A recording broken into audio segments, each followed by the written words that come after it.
Vamos abrir nossas Bíblias em Colossenses. Colossenses capítulo 1, versículo 24.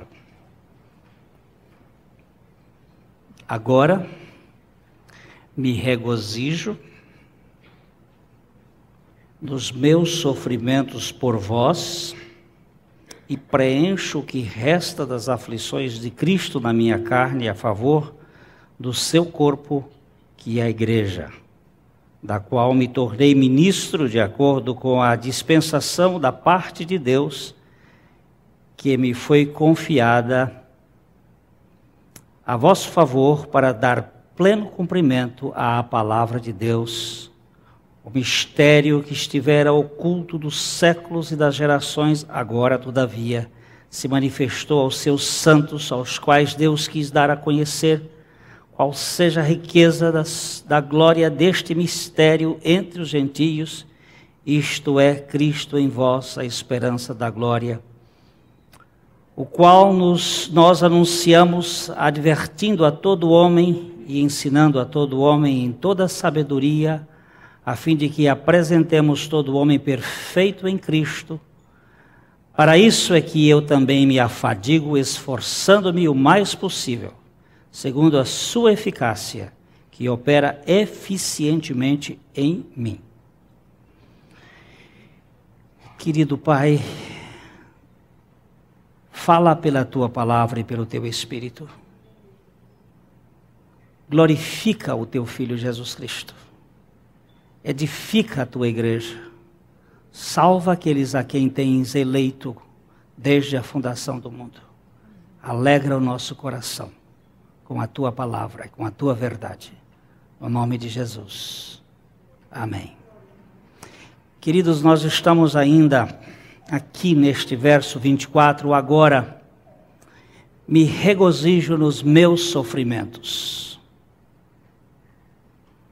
Nós já tratamos aqui do sofrimento como algo impactante. Não é possível vivermos neste mundo isentos de sofrimento. Nem existe vacina contra sofrimento.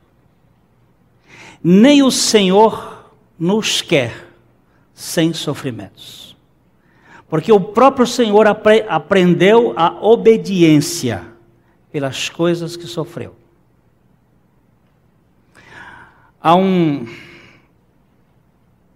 peça de teatro em que o autor fala daquele momento em que o anjo mexe a água de Betesda e os pacientes que estão ali à beira da água, o primeiro que entrar será curado.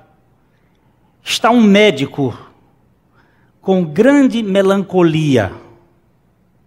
Aquele médico, dentro da peça, é o primeiro da fila, que deve penetrar na água quando o anjo mexer. O anjo sacode a água, agita a água, e aquele homem começa a entrar, e o anjo disse: você não. E ele, possuído por um sentimento de profunda vitimização, com aquela voz melancólica, e diz: por que não? Eu também sou doente. Eu estou profundamente melancólico. Por que eu não? E o anjo disse: se eu tirar a sua dor, onde estará o seu poder para tocar as pessoas? Sai fora. E o médico sai e entra uma outra pessoa no lugar dele. E aquele que entra sai curado e louvando e gritando, e diz para o médico: estamos apenas a 1 hora da minha casa. Por favor, vamos até lá. O meu filho está profundamente deprimido e só você poderá tocá-lo. A minha filha perdeu o seu filhinho recém-nascido e está debaixo de uma árvore profundamente melancólica e só você poderá tocá-lo. Por que o sofrimento chega nas vidas de muitos filhos de Deus? Porque através dessa escola, Deus vai fazer com que a nossa consolação seja instrumento de consolação daqueles que estão passando por tormentas neste mundo. Em 2 Coríntios capítulo 1, nós encontramos exatamente esta verdade da palavra de Deus, mostrando no Deus das misericórdias, a partir do versículo 3, e nós podemos ler até o versículo 6.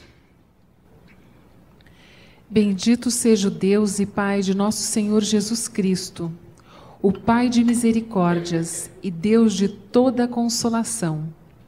É Ele que nos conforta em toda a nossa tribulação, para podermos consolar aos que estiverem em qualquer angústia, com a consolação com que nós mesmos somos contemplados por Deus. Porque, assim como os sofrimentos de Cristo se manifestam em grande medida a nosso favor, assim também a nossa consolação transborda por meio de Cristo. Mas, se somos atribulados, é para o vosso conforto e salvação. Se somos confortados, é também para o vosso conforto, o qual se torna eficaz, suportando com paciência os mesmos sofrimentos que nós também padecemos. Fica claro nesse texto que quando nós somos atribulados, há um propósito, há um benefício neste momento de atribulação, para sermos instrumentos que possam tocar em outras pessoas.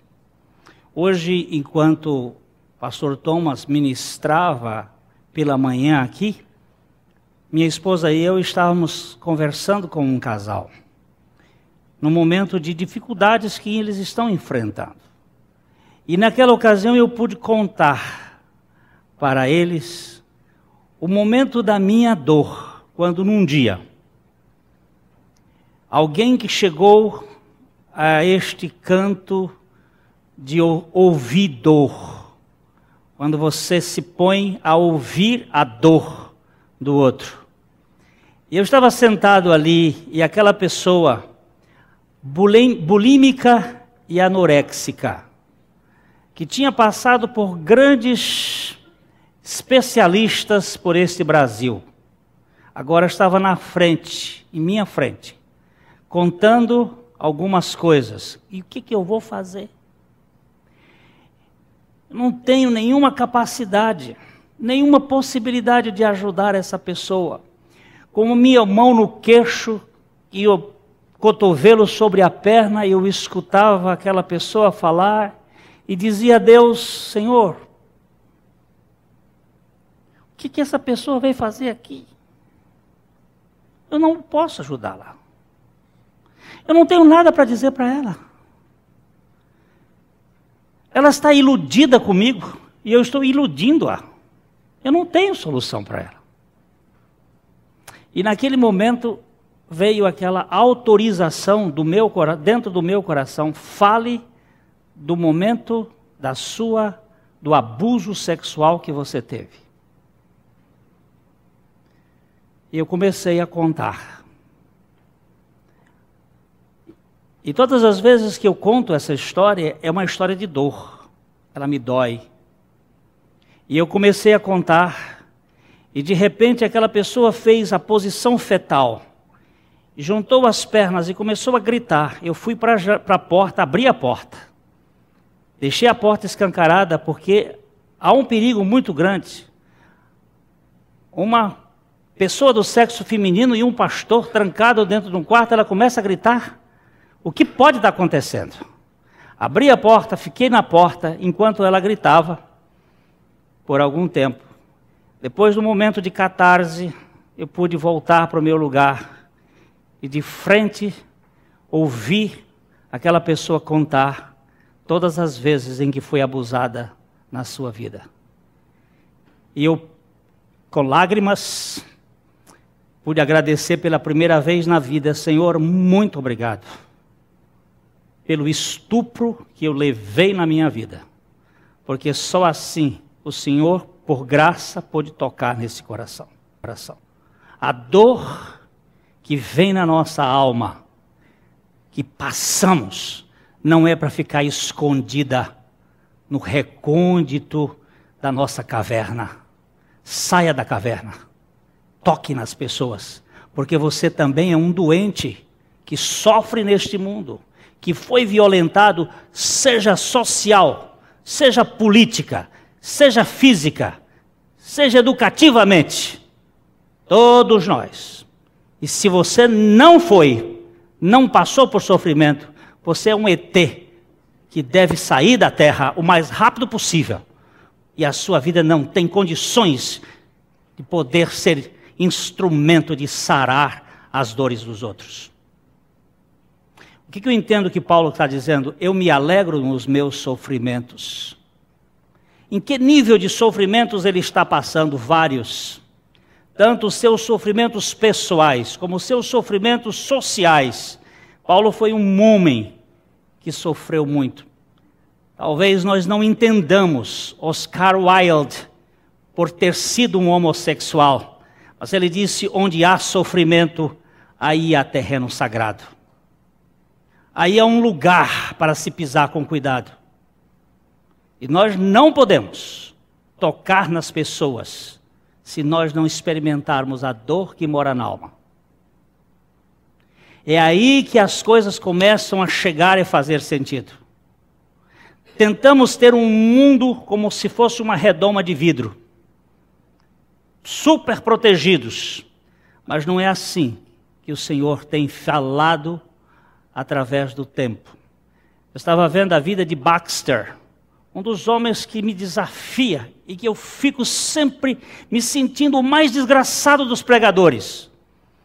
Ele viveu durante 60 anos com tuberculose, com dores profundas, e debaixo das suas dores, ele pôde tocar nas pessoas que estavam por perto. E nós queremos sair da cadeia, e nós queremos sair do sofrimento, e nós queremos viver num mundo de paraíso, sem espinhos e sem cardos. Mas isso não existe. O que existe é uma igreja chamada por Jesus Cristo: no mundo tereis aflições, tribulações, mas tende bom ânimo. O grande perigo é nós nos tornarmos vítimas e deixarmos escorrer pelo canto da boca a baba do vitimismo e da autopiedade. Existem 4 comportamentos básicos com relação a este problema do sofrimento. Nós podemos dizer que uma vida pode ser autocentrada. É aquela que gira em torno do seu umbigo. É uma vida voltada para si mesmo. Existe também uma vida centrada nos outros, a fim de satisfazer o senso de seu valor pessoal através do seu ministério e das coisas que fazem. Muitas pessoas usam a cátedra, o trabalho, em favor dos outros, mas não é para os outros. É para simplesmente se projetarem na vida como sendo beneméritos, como sendo pessoas que realizam coisas em favor dos outros.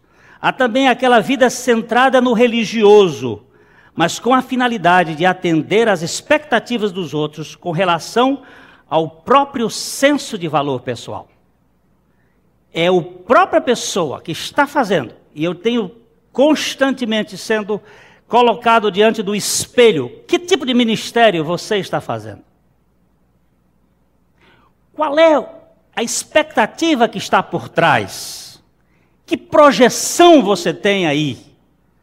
Que jogo você usa para fazer com que as pessoas voltem-se para você? Às vezes, quando eu saúdo uma pessoa beijando a sua mão, lembra-me de Absalão, furtando o coração do povo, buscando o coração não para Davi, seu pai, nem muito menos para o Senhor, mas para si próprio. para a sua própria projeção, usando de artimanhas, de táticas para tentar seduzir aquele que está carente, e todos nós somos carentes. Mas existe um quarto modelo, a vida centralizada em Cristo crucificado, em que nos torna amados do Pai, com o objetivo de servir os outros, para a glória de Deus, para a edificação do corpo, para a proclamação do Evangelho aos dispersos, e por causa do contentamento que o servo realiza como filho de Abba. Sabe, esta semana eu estava em Curitiba e eu pude sentar com minha filha e conversar com ela durante um período bom e exatamente dar um pouco de suporte e de colo para ela. E disse: minha filha, eu estou tomando esse momento aqui com você, porque eu também estou aprendendo com o Senhor. Eu não tenho que fazer a minha identidade na base do sucesso, nem das coisas que eu tenho, nem das coisas que eu almejo, mas a minha identidade é formada pelo fato de que eu sou amado do Pai. É aqui que está a coisa. Thomas Merton, quando perguntou, ele fez assim, esta pergunta a si próprio: quem eu sou? Ele responde: eu sou um amado de Cristo. Eu sou um amado de Cristo. Eu quero perguntar para você: você tem certeza de que você é um amado de Deus? Você pode descansar nesse fato e não procurar desempenhar para ser amado? Você tem certeza de que Deus lhe perdoou, não porque você se arrependeu, mas porque Ele lhe ama, e que o seu arrependimento é consequência do perdão dele e nunca para que você seja perdoado? Você tem certeza disso? É aqui que está a história. Paulo está falando: eu tenho um sofrimento e eu sofro em favor da igreja. Quem de vocês padece que eu também não padeça? Quem de você passa por alguma coisa que eu também não passe? Que não corra na minha veia a dor. Ele vai elaborar todo um caminho, mas talvez no segundo culto nós possamos andar um pouquinho mais. Sofrimento é o grande professor, o grande ensinador do povo de Deus. Não existe vida cristã sem deserto, e não existe deserto que não seja profundamente educativo. O povo de Deus sempre vai passar por sofrimentos, e estes sofrimentos vão ser o lugar do tratamento do Senhor nas nossas vidas. O sofrimento na vida embrutece o egoísta, desagrada o interesseiro, violenta o coitado, mas amplia a visão dos filhos de Deus, capacitando-os a se tornarem em instrumentos de bênção para um mundo sofrido. O mundo tem avançado através daqueles que têm experimentado o sofrimento, diz Leon Tolstói. Atrás do sofrimento existem pessoas que estão ajudando outras pessoas. Os que não sofrem também não sabem amar, porque o amor é sofredor. Quem não sabe esperar também não sabe amar. A pressa pode ser uma atitude de eros, nunca uma atitude de ágape. Nunca uma pessoa que ama realmente vai forçar o outro a fazer aquilo que ele não quer fazer.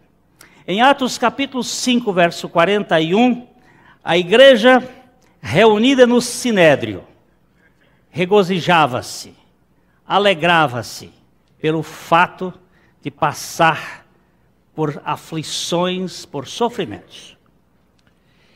E eles se retiraram do Sinédrio, regozijando-se por terem sido considerados dignos de sofrer afrontas por esse nome. Que coisa extraordinária. Eles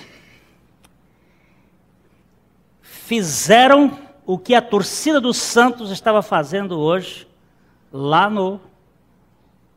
na Baixada Fluminense. Ou, perdão, na Baixada Santista.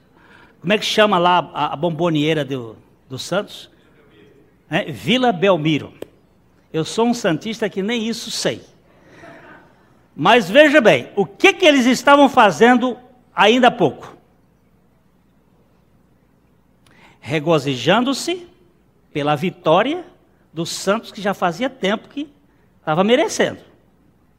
É uma alegria esfuziante, é uma alegria incontida, só que esta é uma alegria dos santos que ganha a bola.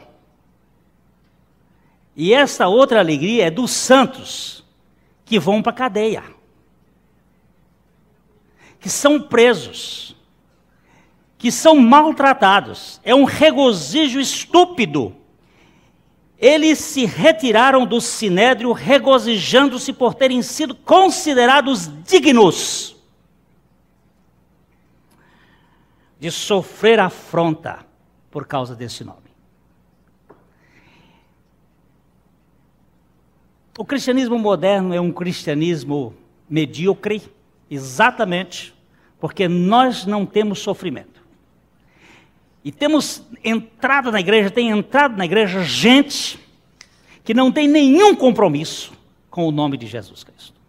Eu me lembro que há anos atrás, quando o irmão André, de Portas Abertas, esteve aqui em Londrina, ele era um homem que fazia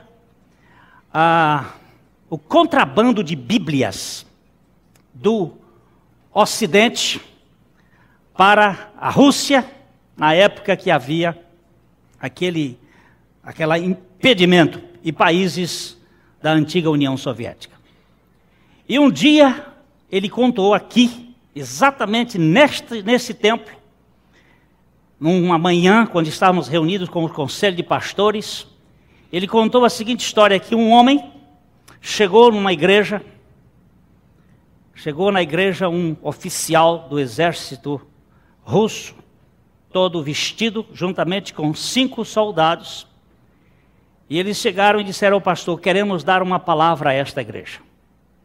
Todos ficaram sobre aviso naquele ponto, e aquele oficial, um capitão do exército russo, chegou à frente e disse: eu tenho uma grande notícia, um problema sério para contar a esta igreja, e quero dizer o seguinte: aqueles que não estiverem comprometidos realmente com o nome de Jesus Cristo, do seu Jesus Cristo, que se retirem desta sala. Porque tem implicações muito sérias no que eu vou dizer. Diz que o povo estava cheia, começou a sair. Depois de um certo tempo ele disse: eu acho que vocês não entenderam. O que eu tenho a dizer aqui é muito sério. Vai implicar seriamente com vidas. Se você não tem um compromisso sério, por favor, se retire. Mais um grande número, diz que o pastor ficou olhando assim do coral, foi descendo gente, diácono escapulindo, e gente da liderança foi saindo. Ele levantou-se pela terceira vez e disse: eu acho que vocês não entenderam. E aí foi saindo mais um grupo, e aquilo ficou, aquele número. Aí disse para um dos soldados: feche a porta. Fechou a porta, está todo mundo na expectativa. Ele disse: meus irmãos, eu também sou cristão. O que eu tenho que dizer para vocês, só para vocês podem saber. Estes 5 soldados e eu somos cristãos. Mas eu não podia dizer com aquele grupo. Sabe por quê? Porque eles iam botar a boca no trombone. Nós precisamos de gente que esteja disposta a morrer por Cristo. E não só gente que esteja disposta a testemunhar em nome de Cristo, mas que não está disposto a sofrer no nome dele. Às vezes a gente pensa, um cristianismo banal, barato. Mas eu vou dizer isto hoje, dia 9 de abril de 2006. Nós não temos muito tempo. O sofrimento vai cair na história da igreja. A igreja vai ser perseguida. Os Estados Unidos já tiveram 6 igrejas batistas incendiadas o mês passado. Alguns irmãos nossos estão morrendo na Europa e outros países da África e da Ásia. Na América Central, na América do Sul. A coisa está caminhando. Mas bendito será o sofrimento que vai peneirar essa turma igual a mim e outros mais que fogem do nome de Jesus Cristo. Queridos, nós temos a palavra de Deus nos dizendo em 2 Coríntios capítulo 7, versículo 4. Paulo aqui está falando, ele está falando com grande franqueza. 2 Coríntios capítulo 7, versículo 4. Muito grande é a minha franqueza para convosco, e muito me glorio por vossa causa. Sinto-me grandemente confortado e transbordante de júbilo em toda a nossa tribulação. Veja bem que palavra. Sinto-me grandemente confortado e transbordante de júbilo em toda a nossa tribulação. Senhor, muito obrigado pelo tratamento, pelos sofrimentos, pelas dificuldades, pelas angústias, pelas varas que vêm para nos aperfeiçoar na relação íntima contigo mesmo.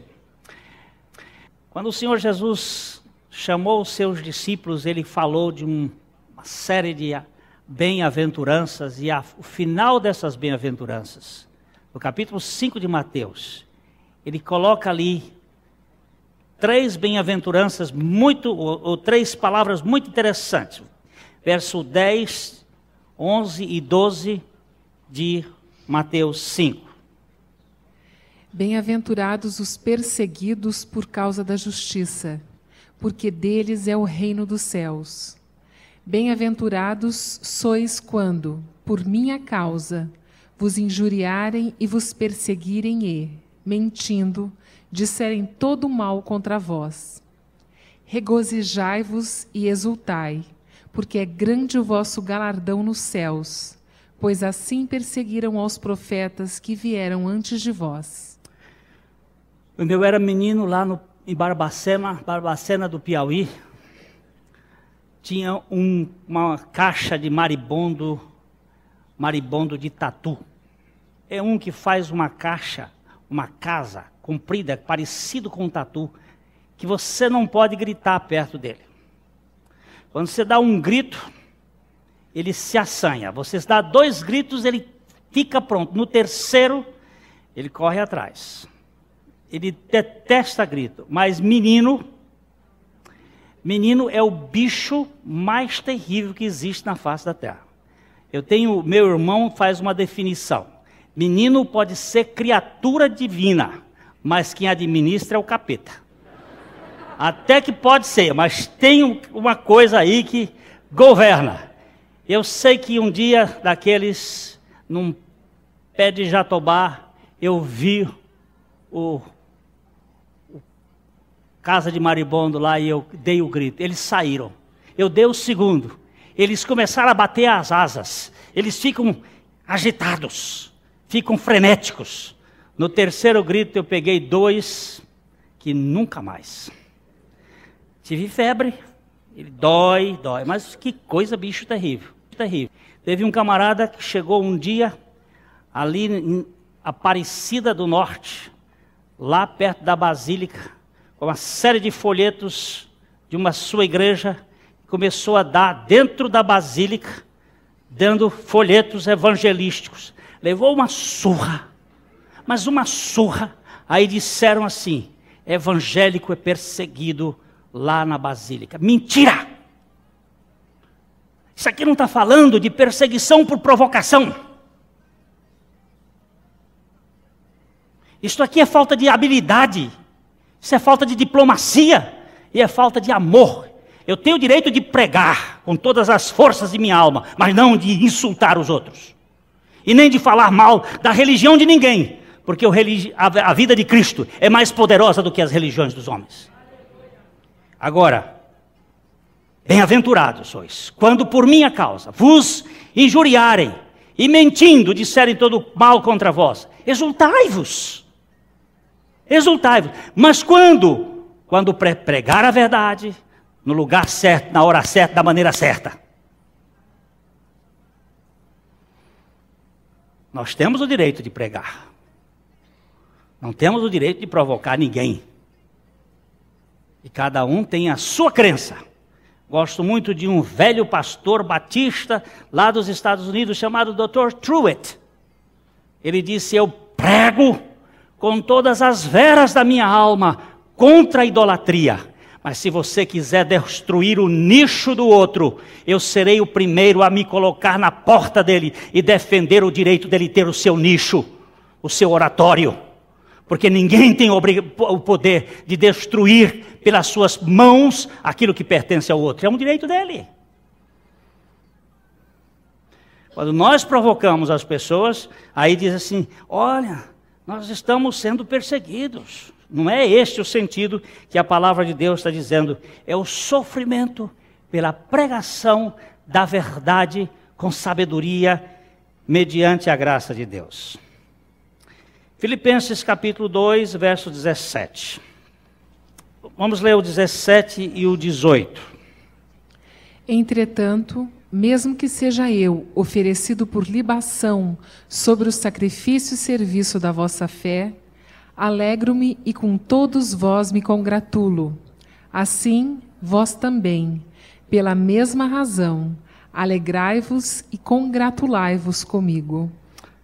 Ele diz: olha, mesmo que eu seja oferecido como libação, que o meu sangue seja derramado e que eu seja um sacrifício, eu me alegro por estar envolvido com o Evangelho de Jesus Cristo. Me lembro aqui da pregação de um velho pastor chamado Salomão Ginsberg, judeu errante do Brasil, no Brasil. Veio da Inglaterra. Quando ele creu em Cristo, o seu pai, judeu, o expulsou de casa. Ele foi para a casa de um tio, que era rabino. O tio mandou embora para... Ele foi para a igreja congregacional e de lá veio para o Brasil. Aqui ele filiou-se à igreja batista e andava no seu jumento, no seu burro, pelo estado do Rio e por várias cidades do Nordeste, pregando o evangelho. Um dia ele estava pregando em Campos, cidade bem próxima ali de Macaé, e ele estava pregando lá. Pegaram Salomão Ginsberg e deram-lhe uma surra, mas daquelas.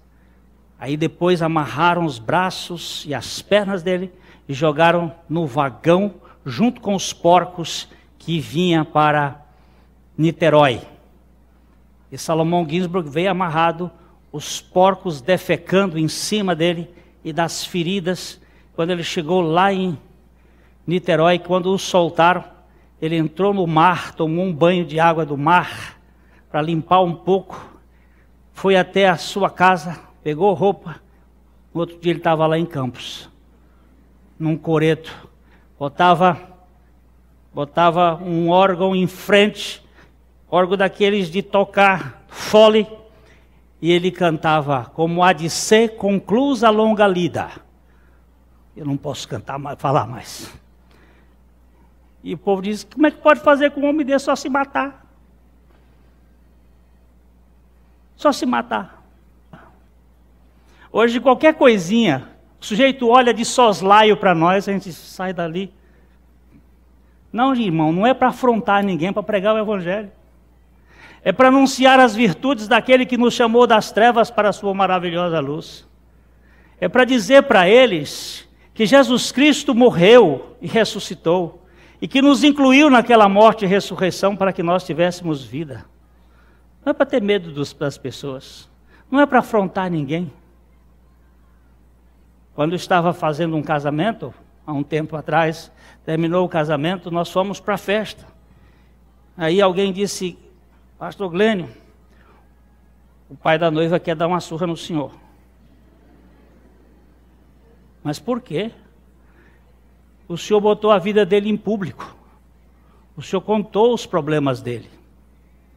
Ele está dizendo que vai depois pegar o senhor. Eu digo: antes que ele me pegue, deixa eu correr. Mas antes de correr eu vou passar lá, na mesa dele. Cheguei na mesa, o homem estava sentado e eu disse: olha, eu já soube que o senhor está querendo me pegar. Que eu lhe coloquei a sua vida em público. Não sei nada da sua vida.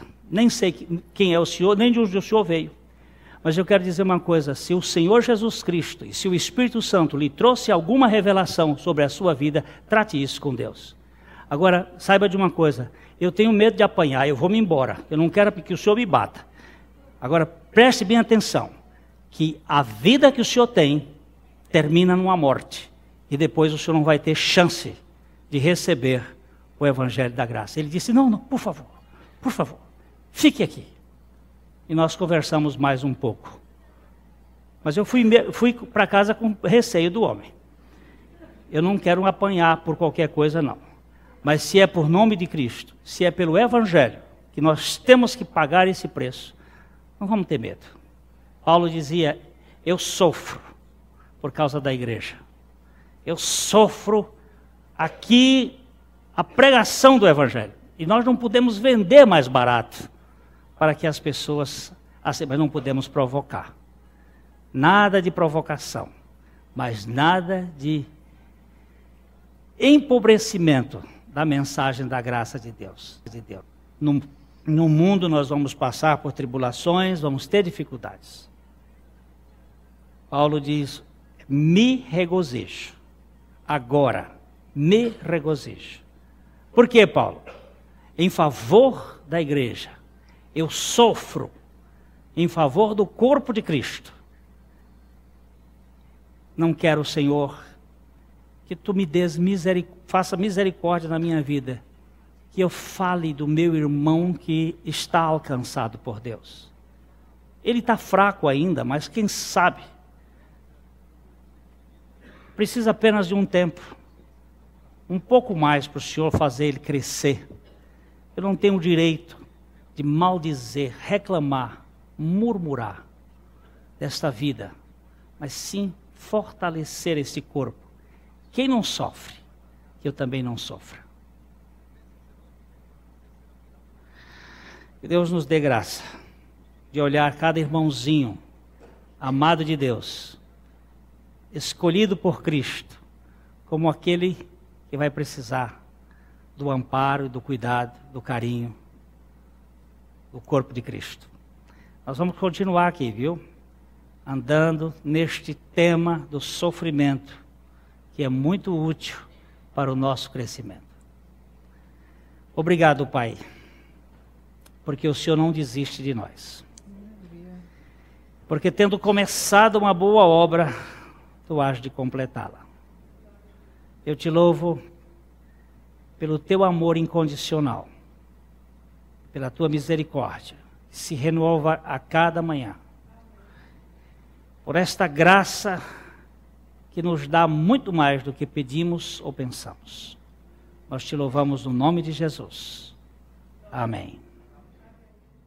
A mensagem que você acabou de assistir faz parte do Ministério de Comunicação Palavra da Cruz. Temos um grande acervo de estudos bíblicos em áudio e vídeo.